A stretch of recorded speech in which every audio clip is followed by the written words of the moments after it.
కష్టకాలంలో అండగా ఉన్న వాళ్ళకి అధ్యక్ష అందరిని ఆగం చేస్తారు అనుకోలే అధ్యక్ష. I'm sorry, I'm really getting emotional అధ్యక్ష. మీకు తెలిసి ఉంటుంది అజిత్ సింగ్ గారని ఆర్ఎల్డి ఆయన తెలంగాణ కోసం రాజీనామా చేసిండు అధ్యక్ష. తెలంగాణ వచ్చినాక ఆయన ఒకసారి పిలిచి ఒక షాలను కప్పినాం అధ్యక్ష. మనం షిబ్బు సూర్యన్ గారు ముసలైన పాపం ఎన్నిసార్లు పిలుస్తాను సార్లా మన మీటింగ్లోకి వచ్చిపోయి ఒకసారి ఒక షాల్ కప్పినామా అధ్యక్ష ఆయనకు మనం. మెహబూబా ముఫ్తీ కశ్మీర్ నుండి ఇక్కడ వరకు ఎన్నిసార్లు వచ్చింది అధ్యక్ష. తెలంగాణ వచ్చినాక ఒక్కసారి కూడా గుర్తించలే అధ్యక్ష. అంతేకాదు అధ్యక్ష, ఉద్యమ ద్రోహులకు అధ్యక్ష రాజకీయ పునరావాస కేంద్రంగా బీఆర్ఎస్ పార్టీ మారింది అధ్యక్ష. It is really unfortunate to say. కాకపోతే అధ్యక్ష ఇవాళ ఉన్నటువంటి పరిస్థితులలో చాలామంది మీలాగా వెల్ మిషర్స్ ఫోన్ చేసి నన్ను అడుగుతూ ఉన్నారు అధ్యక్ష, పార్టీలో నీ కాంట్రిబ్యూషన్ ఉంది కదా, నువ్వెందుకు ఎమ్మెల్సీకి రిజైన్ చేస్తూ ఉన్నావు, నీ కాంట్రిబ్యూషన్ ఉంది అని అడిగారు అధ్యక్ష. కానీ అధ్యక్ష ఆ పార్టీలో నైతికత లేనటువంటి ఆ పార్టీలో ఉండి ఆ పార్టీ ద్వారా వచ్చిన ఎమ్మెల్సీలో ఉంటే అధ్యక్ష ఓటి కుండలో నీళ్ళు పోసినట్టు అవుతుంది అధ్యక్ష. ఎన్ని నీళ్ళు పోసినా దానికి ఏం నైతికత ఉండదు అధ్యక్ష. ఆ నైతికత కోల్పోయిన బీఆర్ఎస్ పార్టీలో నేను ఉండదలుచుకోలేదు అధ్యక్ష. I'm really not able to fulfil my role as an MLC or any public representative అధ్యక్ష. కాబట్టి నేను ఆ పార్టీలో కానీ ఆ పార్టీ ద్వారా వచ్చిన పదవిలో నేను ఉండదలుచుకోలేదు అధ్యక్ష.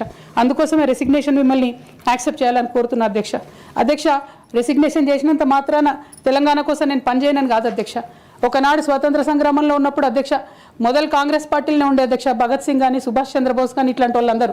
కానీ తర్వాత వాళ్ళ ఫిలాసఫీ వెతుక్కొని వాళ్ళ దారి వాళ్ళు వెతుక్కొని పోయినారు అధ్యక్ష. పార్టీలు వేరైనంత మాత్రాన దారులు వేరైనంత మాత్రాన అధ్యక్ష లక్ష్యం ఒకటే కాదని కాదు అధ్యక్ష. నా లక్ష్యం ఎప్పటికైనా ఒకటే అధ్యక్ష, తెలంగాణ బాగుండాలి, తెలంగాణ ప్రజలు బాగుండాలి, వాళ్ళ కోసం పనిచేయాలి అధ్యక్ష. దానికోసం నేను ఖచ్చితంగా పనిచేస్తూనే ఉంటాను అధ్యక్ష. అధ్యక్ష అదేవిధంగా అధ్యక్ష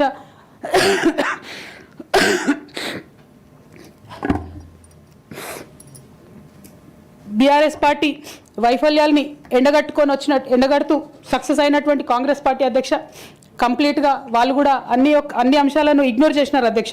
నేను రిక్వెస్ట్ చేస్తున్నా అధ్యక్ష, ప్రధానంగా విద్య విషయంలో, నీళ్ళ విషయంలో వాళ్ళు చేస్తున్నటువంటి తప్పిదాలే మీరు కొనసాగిస్తే డెఫినెట్గా ప్రజలు మీకు బుద్ధి చెప్తారు, అందులో ఎటువంటి అనుమానం లేదు. నేను చివరిగా ఒక్క మాట చెప్తాను అధ్యక్ష, डरना नहीं किसी के भी पैरों के नाप से, डरना नहीं किसी के भी पैरों के नाप से, आखिर में पुण्य जीत ही जाएगा पाप से, आखिर में पुण्य जीत ही जाएगा पाप से.